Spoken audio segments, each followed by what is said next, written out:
This is the virtual Mind Walks program, and it's underwritten by the Thomas E. and Mary Catherine Eltsroth Fund and supported by the Central Coast State Parks Association. If you would like to help support the virtual Mind Walk program or any other state parks educational program, please check out their website at centralcoastparks.org/friend, where you can make a donation to the Central Coast State Parks Association. When you donate $35 or more, you become a friend of CSPA and receive perks such as store discounts and newsletter subscriptions. There are several different programs you can choose to support and make an impact in. Thank you so much to all of you who support the Central Coast State Parks Association in our programming here. And at the end, I'll put up a screen that has that website listed on it and some other helpful information for you. Today we have Claudia Duckworth with us. Her presentation is titled Pacific Wildlife Care Center, Who We Are and What We Do. Claudia Duckworth is a longtime member of Pacific Wildlife Care. She joined in the late 1990s when care was done by volunteers out of their homes. She has served on the board, worked as a supervisor at the clinic, been a lead worker in the baby bird room, developed the Creance team, and worked on the hotline and as an animal transporter. She is currently volunteering at the center twice a week, continues with the Creance team, and does backup for the hotline. She also keeps Pacific Wildlife Care's education raven, Corax. Claudia, thank you so much for being here with us today. And and friends, we're going to save questions until the end. But as always, please feel free to enter your questions into the chat or Q&A features, and I'll catch those at the end. Okay, Claudia, go ahead. Hello, everyone. I appreciate being here and being able to talk about Pacific Wildlife Care. One day in Grover Beach, when I lived there, I found a nest of baby birds, naked baby birds on the ground, and I was panicked. I didn't know what to do. And I searched and called around, and I finally found Pacific Wildlife Care and called them, and a young woman came and picked up those baby birds. And I was so grateful and so relieved that I decided I would do whatever I could to help that organization. And that was 30 years ago. So I've been with Pacific Wildlife Care for all those years. So I'm going to give you some quick facts about Pacific Wildlife Care. We opened our center in 2007. Up to that time, we were working out of our homes. We had loons in our bathtubs and raptors in our closets. It was not an ideal situation. We're open every day of the year. We accept animals from 9 to 5. We are one of the primary care facilities for the Oiled Wildlife Care Network. So in case of a spill, we would be mobilized. We've had a full-time veterinarian since 2013, and we have 7 paid staff. That includes our executive director, the veterinarian, our clinic manager, and 4 rehab technicians.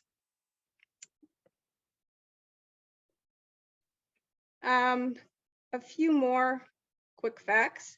In 2021, 168 volunteers covered many tasks from hotline to rescue transport to clinic. Other tasks included our education team, administration, public relations, and board positions. 88% of our budget goes directly to animal care. We're really proud of that number. In 2021, we saw 204 species. Most of the species we see are birds. About 30% are mammals, and the rest are reptiles and amphibians. This is just a quick look at our numbers down the years. 2006 was before the center opened, and then the numbers started to climb in 2007, and they kept climbing. And I think the big difference that took us up to about where we are, which is about 2,500 animals a year, was the internet and the access to cell phones, because people on the beach can now call, they can find us and call us. This 2015 was a very big year, 2015 and 2016, and those usually represent some sort of a massive die-off. I think 2015 we had grebes dying off the coast in large numbers, starving grebes. and that upped our numbers. And I think in 2016, it might have been surf scoters that for some reason, there was a lack of food. But our numbers have stayed pretty steady, around 2,500 animals a year.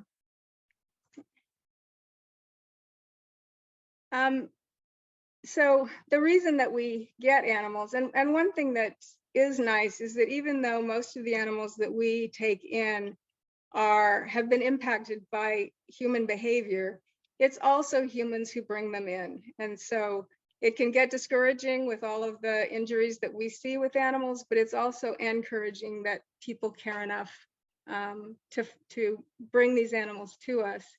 So we see birds and mammals hit by cars, songbirds caught by cats, seabirds entangled in fishing line and hooks, hawks and owls caught in barbed wire or shot. We still see raptors being shot. Turkeys and eagles, turkey vultures and eagles poisoned by lead, which we're hoping that's going to change now that lead ammunition has been made illegal in California, but a lot of people still have lead ammunition that they've stockpiled. We get birds covered in oil, and we get orphaned mammal babies because people trap the parents and don't realize that there are babies left behind. So this is our reception area. This is what you would see at our center in Morro Bay. We're on the grounds of the power plant in Morro Bay. And right now, actually, you wouldn't see this because we are in somewhat of a lockdown because of the highly pathogenic avian flu, and we're having to take precautions. So we have a tent set up outside so we don't bring a potential avian flu victim into our center. But this is under normal circumstances, you would come in here. And usually the way we first get an animal is someone calls our hotline and either are told to bring the animal to us, or they ask that a transporter come out and pick up the animal. So it's usually a member of the public coming in or one of our transporters. And it's here that we get the essential information about the animal. We want to know the location because we may want to return the animal to that location. We want to know, we get contact information in case of a rabies vector species. We want to know if parents are present, if they're babies, because we may try to return the babies to those parents. But it's also an opportunity to educate people when they come in on subjects like cats that are taking a terrible toll on wildlife, unfortunately, and things like poisons, not to use poisons, not to use these blue traps, things like that are things that we can convey at the time someone brings an animal. And also at that time, the animal is assigned a number so that the person can, if they want to call and check on the animal, they will have that number and we can refer to it. So we use this database. It's WRMD was created by wildlife rehabilitators for wildlife rehabilitators, and it's a great system. It's free. We're really grateful for it.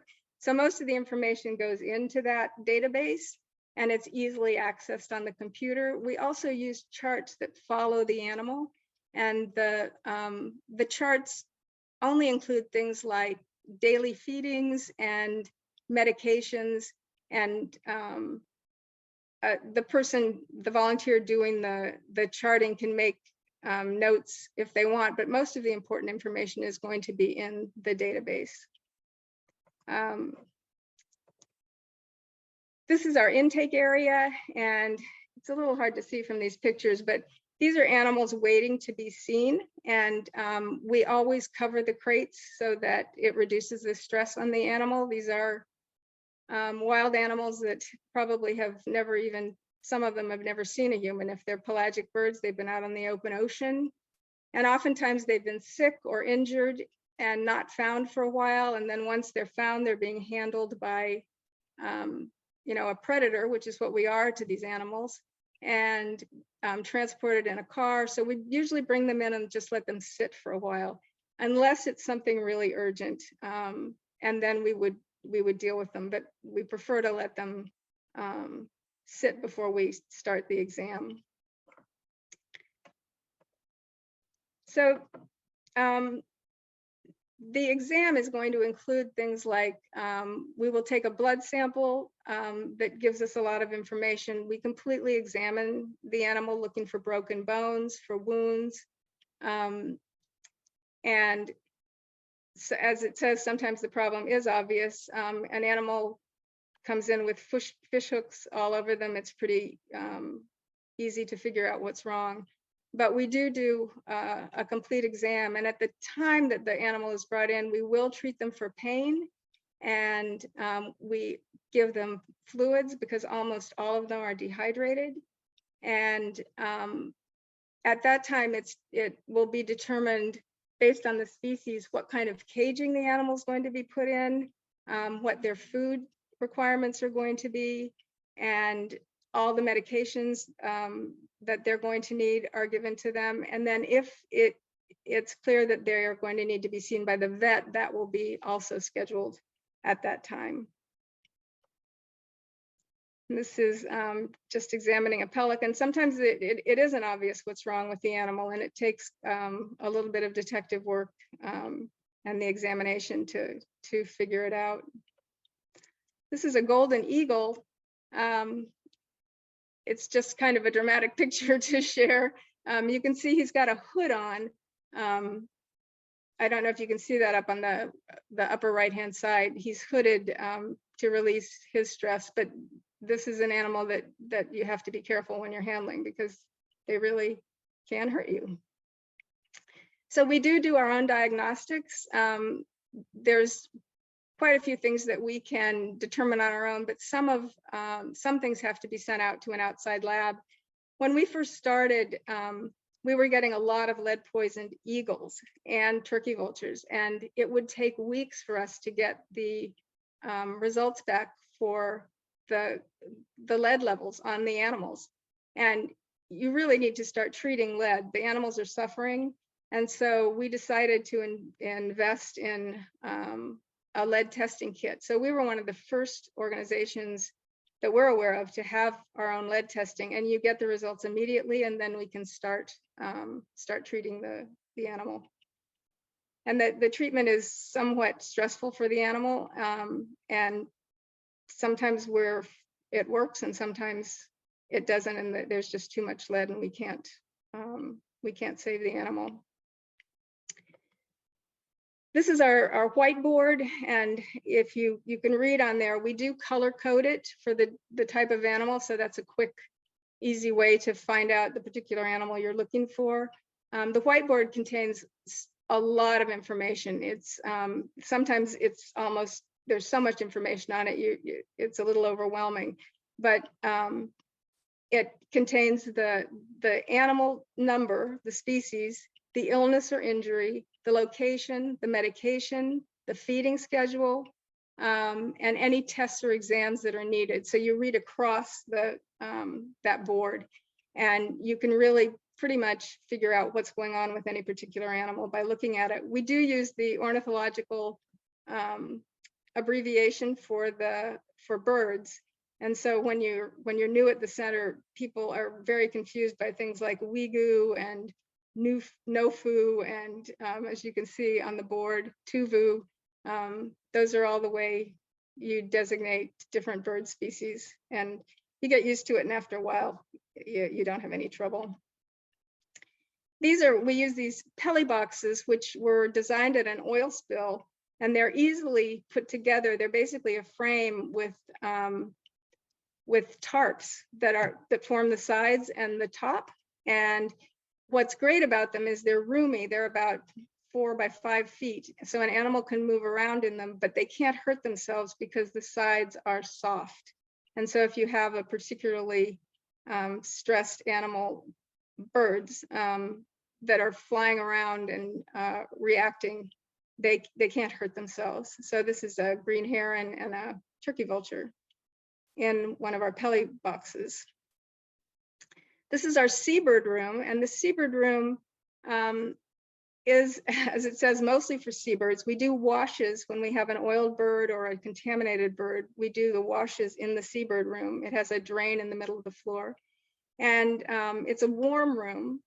And so animals that are cold can be put in there. And then we have our pools, and the pools can be, the temperature can be raised in the pools so that an animal that is not waterproof and is getting cold in water, we can put in a 100-degree pool and they will rest comfortably in one of those pools. The pools have an overflow that goes constantly because, as you can imagine, it's a small area and it's necessary to keep it clean so the birds don't get contaminated from the fish oil and from their own feces. So these are just some of our past patients. This is a ruddy duck and a bufflehead and a long-billed curlew and a pied-billed grebe. So with oiled birds, we, because we're members of OWCN, the Oiled Wildlife Care Network, we have to follow their protocol with oiled birds, and then we are reimbursed through a fund that the oil companies pay per barrel of oil. And that money is to mitigate the damage done by the oil companies, whether it's to animals or to the environment. And so if we follow their protocols, we need to send a photo of the bird with the information listed as Shannon, this is Dr. Riggs, our vet, is holding, and we follow their protocol, we can be reimbursed for the care of the bird.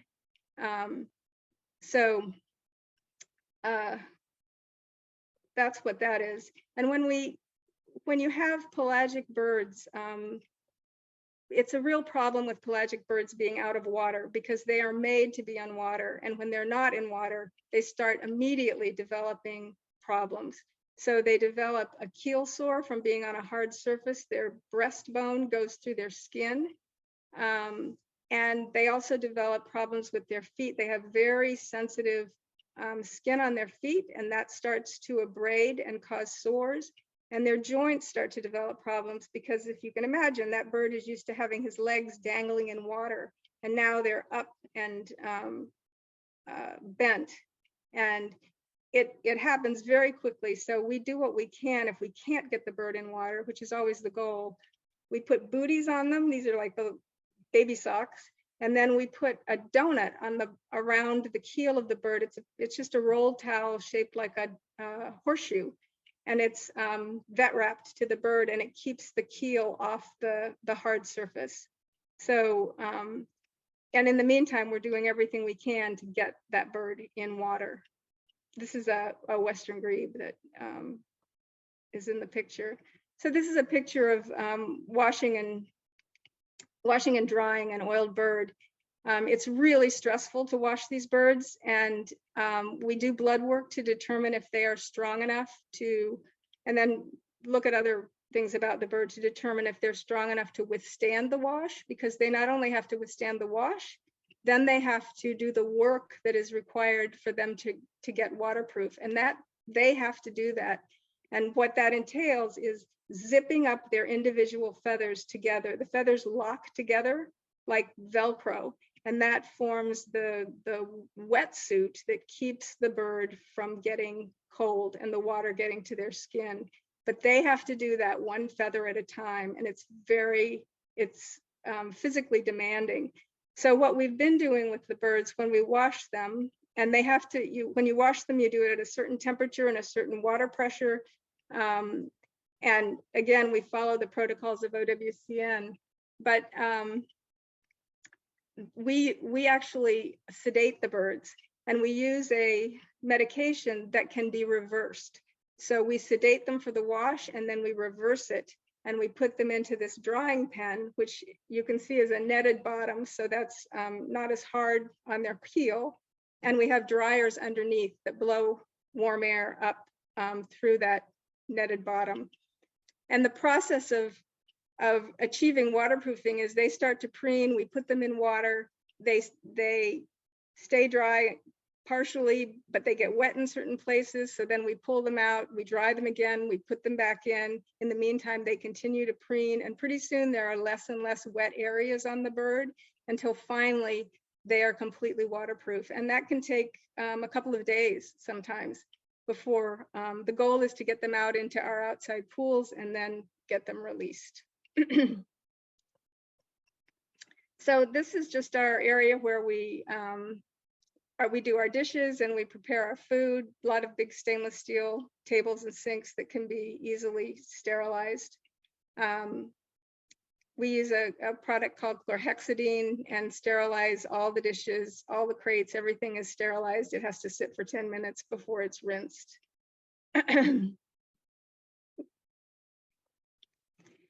And this is just where the food is prepared. These bins that you see on the bottom all contain different kinds of seed. We have dove seed, pigeon seed, wild bird seed. These are all the different types of worms because we see some centers specialize, but we don't. We take in everything. The only animals we don't do are adult deer, mountain lions, and bears. So we have to have a huge variety of food. Everything from the elemental diets for all the different species to whole foods for the juveniles and adults. And that includes mice and quail and all the different insects that the birds eat. And it's just, you know, fresh fruits and vegetables. We get deliveries every day of fresh fruits and vegetables. So it's a lot of different foods. And I actually didn't cover them all, but it gives you an idea. And then these are the freezers where we keep our food. These are all frozen mice and rats for the raptors. And then this is fish on the bottom of the refrigerator. And we have to have different kinds of fish because we have to use, for the pelagic birds, so they don't lose their waterproofing, we have to use a fish that is low in oil so it doesn't contaminate their feathers again. And then this is our laundry room. The laundry is endless, just as the cleaning is endless with that many animals. We do try to use the line for drying as much as we can and not use the dryers for environmental reasons, but sometimes the weather forces us to rely on the dryers. And this is our crate cleaning station, and it's going pretty much all the time. When we're open, there's somebody out there working on cleaning crates. This is our baby bird room, and it's just, at this time of year, it's extremely busy. Baby bird season starts in April, around April, and goes through August. And you can see some of the food. It's just humming with activity. There's usually 2 to 3 people in there who are just moving down the crates and feeding, because these babies, when they're really young, they're fed every 15 minutes. And then we progress them to where they're being fed every half an hour, then every 45 minutes. So they move along the room according to how often they need to be fed. And this is she's feeding some babies in an incubator. And the tapping mimics the landing of the parent on the nest, and it'll oftentimes get the babies to gape. And it's astounding, these little babies back up on the edge of the nest, even when they're naked, eyes closed babies, to poop outside the nest or on the edge of the nest so the nest doesn't get dirty. And it's really quite something to see. And this is again, just some examples of the babies we get. This is a black-headed grosbeak and some northern flickers. This is a great horned owl nestling. He would not be in the baby bird room. He would probably be in ISO and then eventually sent to home care. We do send quite a few animals to home care just to get them out of the sort of chaos of the center. This is a nest of house finches, and sometimes we do get the whole nest. And when it falls, when we do get a nest like this, oftentimes we can actually take the nest back. The parents are usually still there, and we can just put it back, and the parents will start feeding again. We usually have to monitor to make sure that's happening, but that's that's sort of an easy one for us. However, we do get nests where people have, a bird has built it in a horse trailer, and then they come over to the coast from Bakersfield, and we can't get those babies back, or owls that are nesting in bales of hay. And so they decide they're going to sell the hay, and they bring it over here, and we end up with the babies, and the parents are not around. So we do sometimes have to raise the babies in those circumstances. And here are just some examples. This is a northern Sawet owl fledgling and some cliff swallow fledglings. We do have to be concerned about birds that migrate, because we have to release them in time for them to join their group and migrate. Swallows migrate, the juveniles join together and migrate together after the parents have already left. And so we have to be sure we get these babies out while they're still swallows in the area that they can join up with. This is, these are some little precocial birds. This is a California quail. If you've never seen one, they're about the size of your thumb. And the same with a snowy plover chick. And there are some ladies that knit these little nests for us. They do it for people all over the country for rehab centers, and they're wonderful little nests that are given free to us. These are some baby Western gulls. Western gulls are the only ones that breed here on our coast. And we get quite a few of these little guys. This is a red-tailed hawk nestling. And this is a cute story. We try never to raise a baby alone, and we got this black-necked stilt chick. And we don't get a lot of black-necked stilts, and we couldn't find a black-necked stilt. We call around to other rehab centers and say, you know, do you have one that either we can take or you can take ours? We couldn't find one. So we're real concerned about raising a baby alone. We always put a mirror in with the baby so that they're at least seeing their reflection. But in this case, we couldn't find any others, but we did have some orphaned killdeer chicks, and they have very similar habitats and behavior. And so we ended up putting the black-necked stilt with the killdeers, and they did very well together, even though one was a very tall friend. And then these are some more. Here's an acorn woodpecker nestling and a western screech owl nestling. And this was a juvenile turkey vulture that was found in a field. Vultures don't build nests, they nest on the ground. And this, you can tell he's young because his head's black and his eyes are blue. And he had 2 broken legs, so he was completely helpless. And so most likely was abandoned by the parents. And so we took him in, our vet pinned his legs, and about a month later, we were able to release him. These are some western screech owl nestlings that were found on the ground in Cambria, and we were able to reunite them. The parents were still there. It's always a nice story. We do a lot of renesting. We have one guy who is our go-to renesting man. His name is Bob Peak. He's been doing it for years. He's very good at it. He goes out and scouts the area, makes sure their parents, tries to find people nearby who will monitor the nest, arranges if necessary. He will climb up 30 feet, but when it's higher than that, he arranges to have a tree trimmer come out who's willing to climb to re-nest. And so this little common raven got put back, and the parents were there, and it was a success.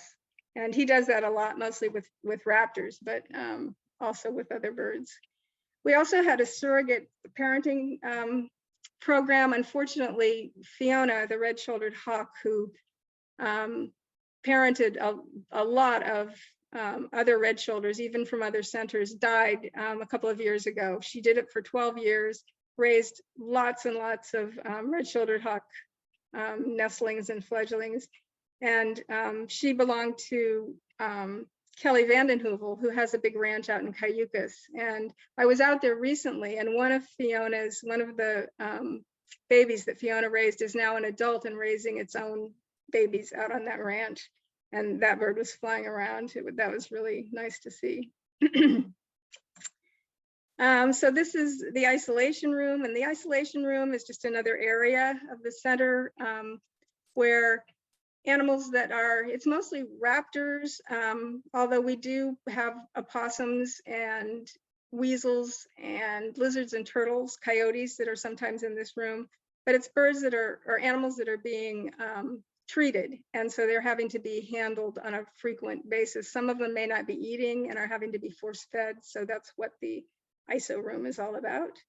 These are our med trays. Each little section is for one bird, and it lists the bird, where the bird is, and what meds they're on. And so those are prepared twice a day. Most of the medications are given twice a day. And so each tray is for each individual section of the center. This is a long-tailed weasel. They are pretty amazing animals. They're very fast. Even in a small cage, it's very hard to catch them when you need to medicate them. This is a fawn. Most of our fawns are at the center very briefly. They're so stressed. We have a woman who lives out in the country on a ranch, and she raises most of our fawns and has for many, many years. And she lives on the edge of the Los Padres National Forest, and so she can release the fawns. We used to try to transport the fawns, and it was always a disaster because once they're old enough to be released, they do not handle well. So this works really well for us. And then this is a group of possums that came in orphaned. This is our Fawn Enclosure. This is when we first got it, before we had connected. In the second picture, you can see the screened in open area that was built for the fawns. This is a bat, a big brown bat. We get a fair number of bats. You have to have your rabies pre-exposure if you're going to be handling any of the rabies vector animals. We have a woman, Melinda Alvarado, who does programs about bats, tries to educate people because they're so often misunderstood. And she's our main rehabilitator for bats, and she's trained other volunteers to take care of bats. Bunnies are another group that we try to get out of the center as soon as possible because they are such high stress animals. They're prey animals, and they don't do well in noisy, crowded situations. So they go to home rehab. We're really lucky. We've got some great home rehabbers who've been doing these for a number of years and do a great job. We do get snakes. This is a king snake, and our veterinarian is particularly good with reptiles. And in fact, one day we got a call that there was a rattlesnake that was caught in garden fencing. And our vet went out, captured the rattlesnake, brought it back, anesthetized it, removed the netting, and took it back and released it. And we were all pretty astonished that she did that. She's very good. I don't know if many of you have seen a common poorwill. They're really interesting little birds. They do go into a torpor, and so people bring them in thinking there's something wrong with them when they're actually just sleeping during the day. And they come out at dusk and go after moths. You can see there how their camouflage would just be amazing if they're sitting on a log. And they have what looks like this tiny beak, but when they open their mouth, they have a mouth like a frog. It's huge. And that's how they dive for these moths. And they also, their defense is to leap at you and hiss. And the first time I ever had a poorwill, I didn't know that. And it was quite a shock when that bird did that. But they are one of our more interesting animals. This is an orphaned American kestrel, and we're pretty successful getting these birds renested. This is our surgery suite where Dr. Riggs does her surgeries. We have a digital x-ray machine. For many years, we used to have to take animals for x-rays to local vets, and it was really difficult. It's so noisy in vet's office. It was really stressful for the animals, and now we can do it. A generous donor helped us get that digital x-ray. This is an American badger that was hit by a car. The badger eventually died, and we were able to determine that he was poisoned from rodenticide. So we try to do a lot of education about the use of rodenticides, basically not to use them because they don't get the target animal, they get everything else, and they're devastating to animals. This was a beaver that was found in a barn, and I don't know if you can see the injuries to his back end, but he had some pretty bad infections on his back end. He was infested with maggots. They really needed a good cleaning. And our vet thinks he was probably caught and dropped by a golden eagle. And so she treated him, and we were planning to transfer him. Here you can see the tail and his foot, and they have orange teeth. He weighed about 30 pounds, and she was planning to transfer him because we really don't have a good enclosure for beaver. But he recovered so quickly that she decided that he could be released after we'd had him for about 10 days. So there's a little more to that story, and we'll get to that in a little while. This was a turtle that had been hit by a car. He had a broken carapace or shell, and the vet was able to determine his internal organs were okay, but the shell was too far apart to heal together. And so she used these, they're picture hangers that she glued onto the shell and then used wire to tighten so that the shell came together and could heal, and that Western pond turtle was released. This is, I'm not going to take a lot of time on this because it's hard to explain, but this was a Cooper's hawk that came in, and he had a fracture of his tibiotarsus and his femur. And so our vet pinned them, and the second x-ray is halfway through the pinning. And what used to happen with birds when they would have broken bones is bird bones are hollow, and they used to put a steel pin through the center of the bone to hold the pieces together.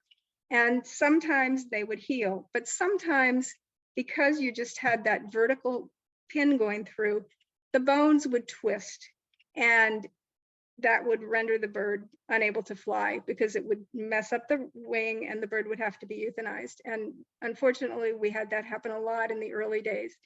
So in the late 1990s, a new method was devised, and that was called an external fixator.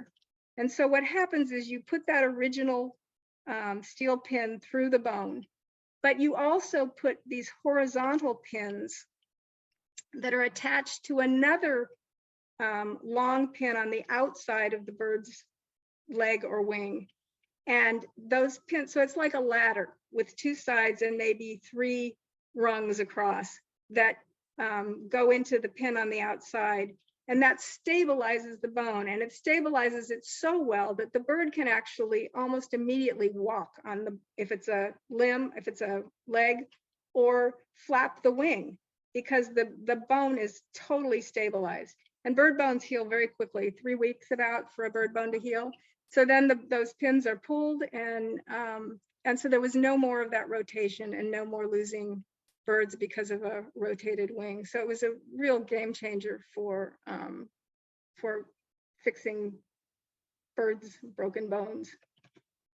This is another x-ray. You can see this is a fish hook that will have to be retrieved. There are several different methods for doing that, and our vet's pretty good at getting them out. And this is our vet pinning the wing of a gull. So this is another method that our vet used. That is, she didn't learn in vet school. She had to learn this on her own. She went and learned it from a falconer, and it's imping feathers. And it's another game changer because oftentimes we get birds with broken feathers that come in, or they break them in captivity because of course they're stressed and jumping around, and they end up breaking their feathers.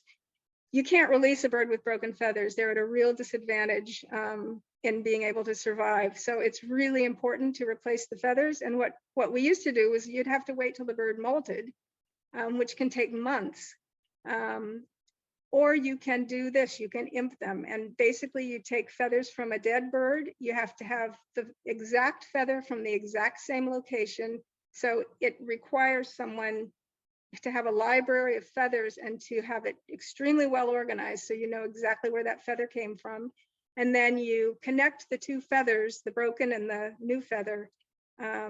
Dr. Riggs uses wooden skewers and an epoxy glue, and you glue them. It's incredibly difficult to do. It's an art and a science, and a lot of organization and thinking ahead to get the feathers that you need to have. I've actually tried to imp, and so I know how hard it is. If you think about it, you're dealing with glue and you're dealing with feathers and you're dealing with a living bird. So I'm astonished at that she does this all the time. And so this, I think this is a red-shouldered hawk. So you can see this is what the tail looked like before. This is the tail after, and then a bird is ready to go. And then they will just molt those feathers in the normal course of molting and replace them just the way they do in the wild. It's a wonderful technique, and to have a vet who knows how to do it is great, and we're lucky. So I'm going to go through this pretty fast. These are some of our outside housing. So once the animals are healed enough, the bones are healed, the wounds are healed, they're eating, they're no longer on medication, they can be moved to outside housing. So this is some of our outside housing. These are for songbirds, songbirds like band-tailed pigeons and black-headed grosbeaks and hummingbirds. This is our big flight. It's a 90-foot flight. We have these two big pools that are actually tomato truck bins. If you've ever seen the big trucks with the bins of tomatoes, we begged these off of a tomato hauler and got the bins. So those are our big pools. So this flight is mostly used for pelicans, gulls, cormorants, herons, and turkey vultures, who seem to get along fine with those seabirds. And so it's a nice big flight for them. But the water has to be filtered. It has to be cleaned daily. You can imagine with a lot of birds, that water gets pretty dirty. So that's one of the tasks that has to be done, is to keep those pools clean. And this was a little pool we had when we wanted to put live minnows for a bird to practice their fishing. They went in this little pool. So this is an elegant tern. I don't know if you've seen elegant terns flying, but what they do is they hover out over the ocean and they spot a fish, and then they plunge dive and grab the fish. And they have to be really fabulous flyers. So we had this little tern who had a broken radius and ulna. And we had the bird for almost a year in care because it was so important that this bird's flying be perfect. But this is, you will be able to see what I was talking about, that external fixator. So this bird has a broken wing. So he's got the pin through the bone, and then he's got that outside brace with, like the ladder, with the rungs going across and connecting it, giving it great stability. And you can see with this bird that he's going to use that wing.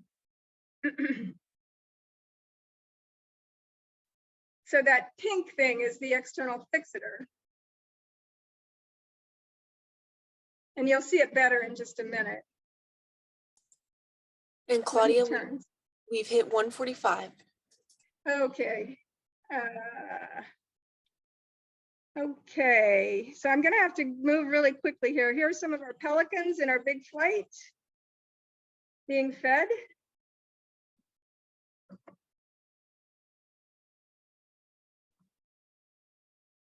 And I'm gonna go through these. This is our aquatic bird enclosure.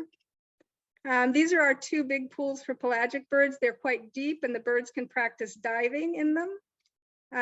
So this is a Pacific loon, a western grebe, and a common murre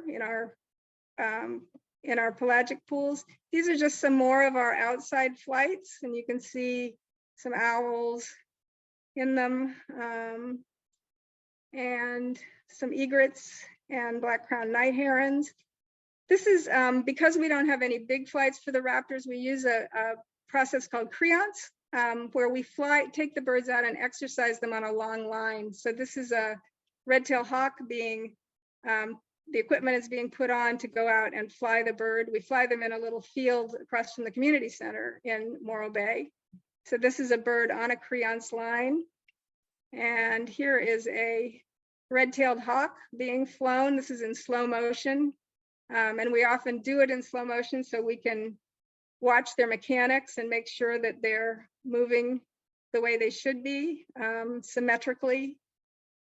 And I'm not going to have you watch the whole thing because we're kind of running out of time. So this is a great horned owl on a creance.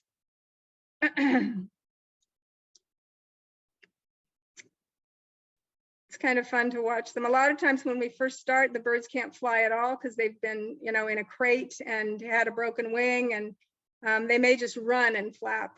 And then as we take them out more and more, pretty soon they start to fly, and it's a really rewarding thing to be doing.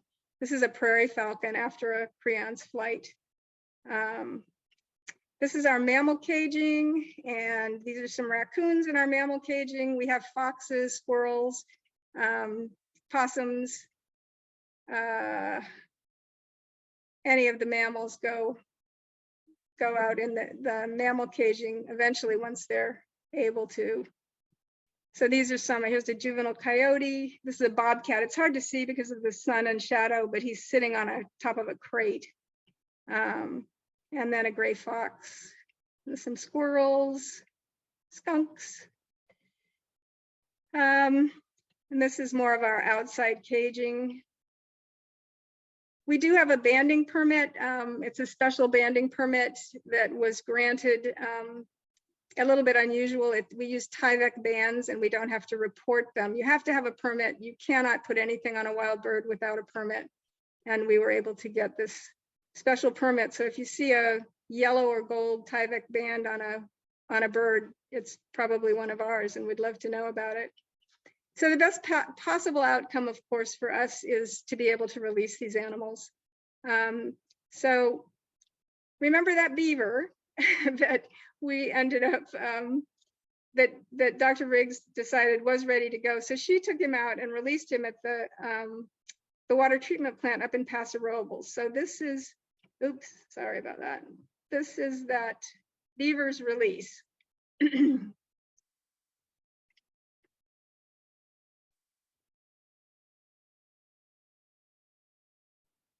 And that's Dr. Riggs watching her patient. And he tried to bite her.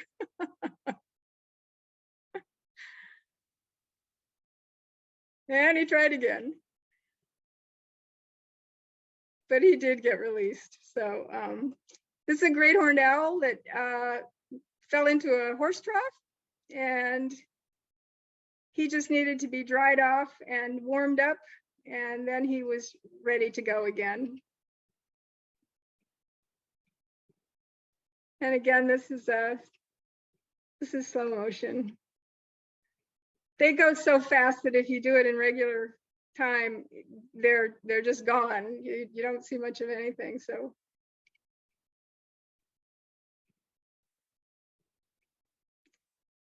and let's see what our next one. This was a golden eagle that was hit by a car. He had a left wing fracture. We had him for 145 days. He spent 6 weeks at the Ojai Raptor Center. They have a 150-foot flight, and he spent 6 weeks there getting conditioned. And then he was brought back here for release. So this is the golden, this is a juvenile, so you can see the white in his tail as he takes off. They have a big band of white when they're juveniles in their tail.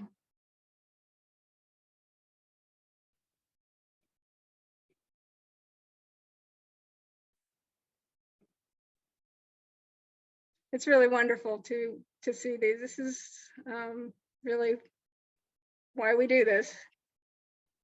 And this was an American white pelican that it was a juvenile bird that was found at Cuesta Inlet, wrapped in fishing line, and he had 2 big treble hooks, fishing lures embedded in his right leg, and then the fishing line was wrapped around his wing, causing a bad laceration. Fishing line just does not give, it cuts in and it constricts. So he needed quite a bit of wound care, pain management. We soaked his legs in warm water for days. And eventually he was able to be released. So this is that one.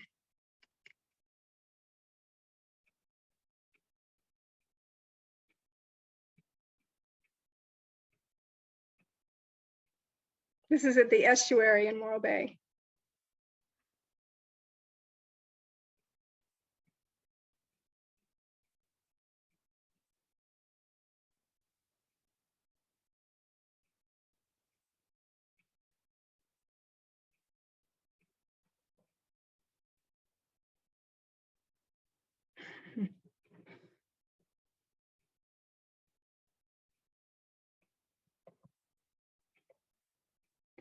And then these are some brown pelicans checking out the scene at Morro Bay, and they're off.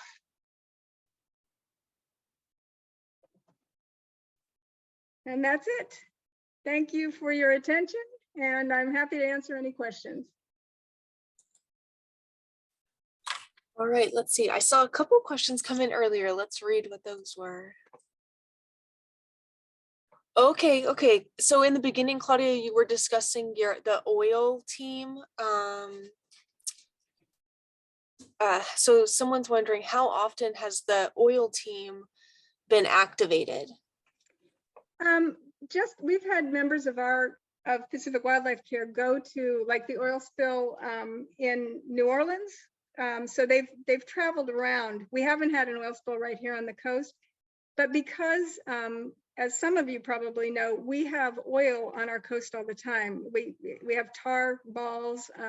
Pismo means tar, and there's oil under the ocean. So in the fall, when there are storms, that oil gets washed up, and so we get oiled birds all the time. Throughout the year, we are getting oiled birds and having to wash them. So we are kept in really good training because of that. But we have gone to different spills. There was a spill up in San Francisco that members of Pacific Wildlife Care went to. So whenever there's a spill, we do have members who will travel if they are needed. There hasn't been any spill just recently where we've gone, but the training is ongoing. So we will go up to trainings at International Bird Rescue, for example, either up north or down south. Okay. And we have another question here about the volunteer shifts and how are those time slots for the different volunteer jobs assigned? Oh, I hope you're asking because you're interested in volunteering.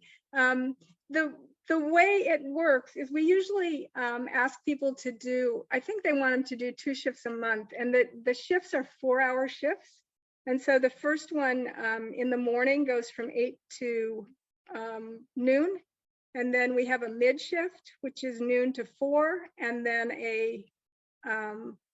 an evening shift, which is, I think it starts at 3. I think there's some overlap, and usually goes to 7. During this busy time, sometimes the shifts go later.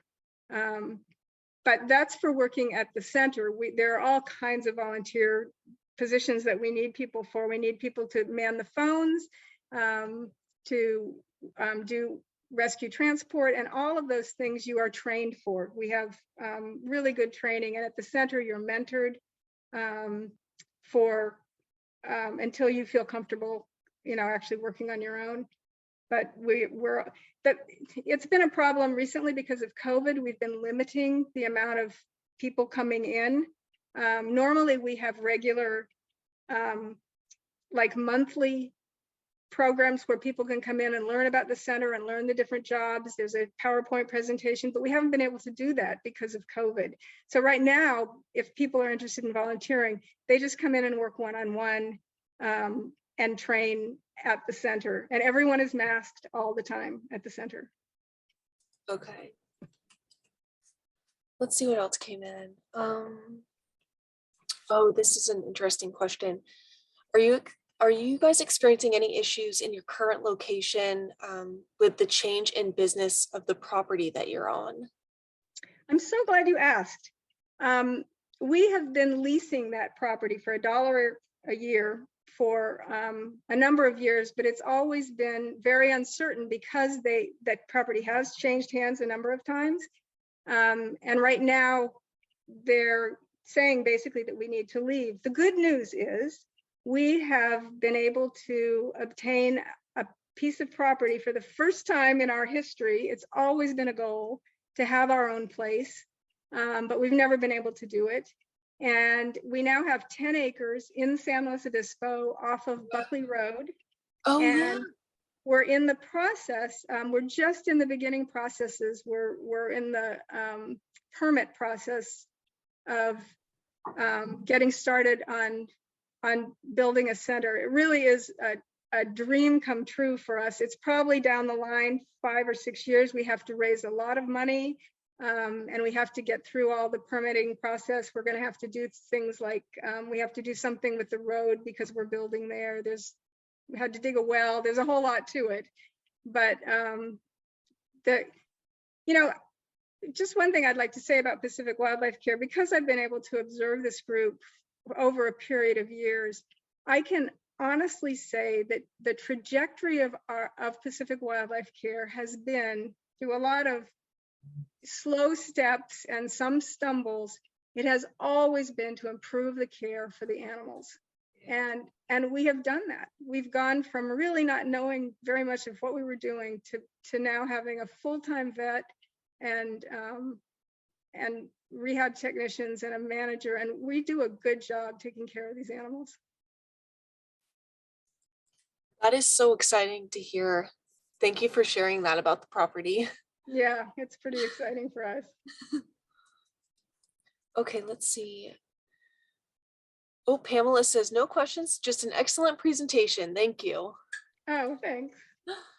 And then Kelly says, thank you so much. This was very informative. We love what you all do. Keep up the incredible work.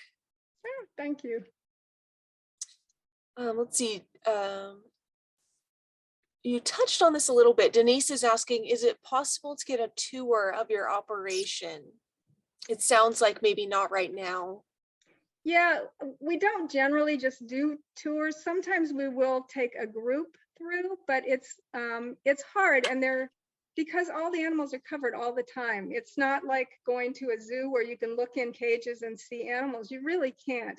You can see our operation during the Winter Bird Festival. In the past, we have done tours, but we haven't been able to do that with COVID, and it does disrupt what's going on at the center. So we generally, I would have to say, generally the answer is no as to tours, but we are working on just doing some demonstrations of some of the things we do, where we would do it outside and around the center. Okay. But you can see some of the equipment we use, and it's really very interesting, but it's just hard because we try to protect the animals from any kind of exposure to people that stresses them. That makes sense. And I got to say too, your presentation was so great with all the visuals, and you really described and showed us all the different components of the center.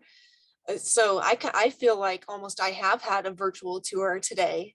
Oh, good. So really good. I hope so. Oh, good. Lori's asking, how can we volunteer? So what does it take to become a volunteer there, Claudia? I'm actually not involved in that aspect of the center right now, and I think I would go on our website at pacificwildlifecare.org, and there's most likely a place on there where you can contact people. The other way would be to call our hotline and leave a message. Sometimes the person actually answers the phone, but after hours you would leave a message and say you're interested in volunteering, and someone will get back to you. Okay, that sounds good. Sheila's asking, she goes, do some animals refuse to leave? Most of the time we don't release them at the center. I'd say we really never release them at the center. So they always are taken back. We're required by the Department of Fish and Wildlife to release animals within 10 miles of where we found them. Sometimes we can't release them right where they came from because it's dangerous, or there's a reason not to release them right there. But we release them nearby because they know their territory in most cases for adult animals. They know where they came from, they know where the predators are, they know where the food is. So it's really important to try to get them back where they belong. So we do have some animals that hang out at the center because they're local animals. And the vultures are funny. When we have vultures in the big flight cage, other vultures come and just sit on top of the cage. It's like they're visiting. And there are always vultures coming and visiting our vultures. Oh my gosh. So, yeah, they seem to be the only birds that do that. It's kind of interesting. And Sheila's commenting, she remembers using a candy thermometer in the early days to regulate the water temp for washing birds. That doesn't surprise me. I mean, yeah, we're a lot better than we used to be, but we really did used to have loons in our bathtubs. And I can remember treating eagles on someone's dining room table for lead poisoning. Oh, wow. So, not ideal. Things are a lot better. Now, Claudia, before we say goodbye to everyone, I'm wondering, what would you say, like, does Pacific Wildlife Care take donations? Like, what do you need? Do you need extra towels and sheets to cover the crates? Sometimes we do need things. Right now, I don't know that we need any towels and sheets. We get a lot and we use a lot. So that's often a good thing to donate. Money is always welcome. We actually rely on donation. We don't have any outside source of money other than donations and memberships. We do get some grant money when we have someone to write up the grants. But oftentimes on our Facebook page, they will list some of the things that we need, and we do have an Amazon wish list. If you go on to Amazon, there's a Pacific Wildlife Care wish list. Okay. So yeah, it's best not to bring things that we haven't specifically asked for, because then we have to do something with them. So it's best to know exactly what we need. And as I said, we can always use money, so then we can buy the things that we need. That makes sense. Okay. Okay, great. Well, gosh, Claudia, thank you so much for educating us about what you all do out there. And I feel so much more informed now. And so anyone who wants to volunteer, if you know friends who you think would be a great fit for the Pacific Wildlife Center, make sure you look at their website and find out more information about that. And then you can spend time with people like Claudia.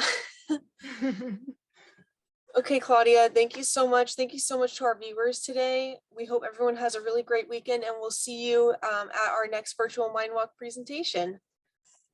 Thank you, everybody.